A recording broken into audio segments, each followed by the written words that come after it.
Tom Keene On Demand, presenting a bonus premium podcast, only available to subscribers. Hi, folks. Tom Keene here, Tom Keene On Demand, and with us an after-the-show interview. Liaquat Ahamed is with us from the Lords of Finance, also someone that invests with his Rock Creek Capital and many other efforts over the years.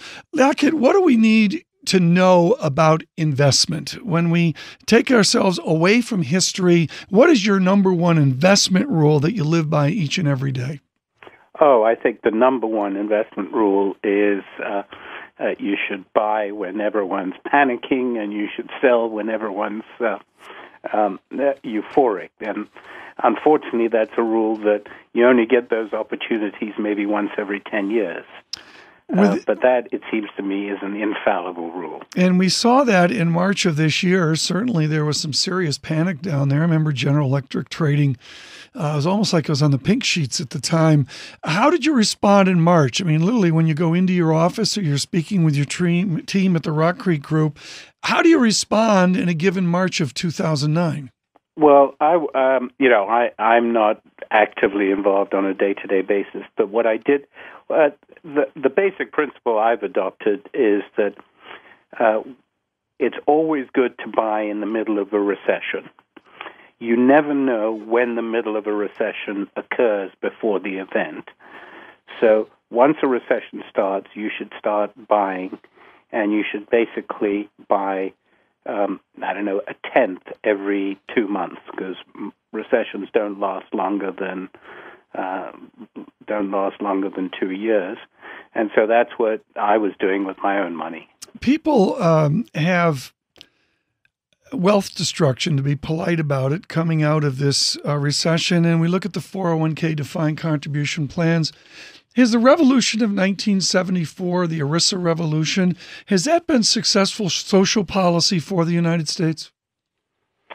Well, I think the ERISA revolution was, I think, the attempt to move more and more towards individual, from defined benefit to defined contribution,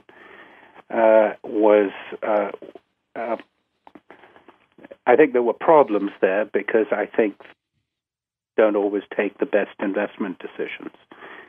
They don't have the necessary financial information and education. Within your investment sphere, and this goes back to your study of the early part of the 20th century, I think of Barry Eichengreen's Golden Fetters and the beautiful work you did in Lords of Finance of explaining the gold standard. Do you buy gold today? Is that part of your investment portfolio? I don't, but that's just a sort of almost a prejudice. And I certainly wouldn't buy it at this level. Gold served a completely different function then, because everyone had a fixed price for gold, and that was sort of the mechanism, the monetary mechanism.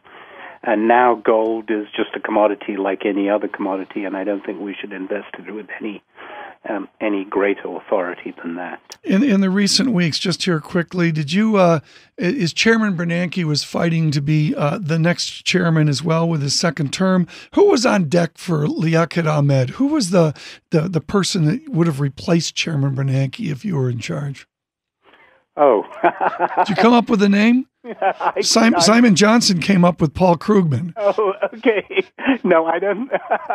I like Paul Krugman, but I like him where he is. Do you have a name for us? I don't.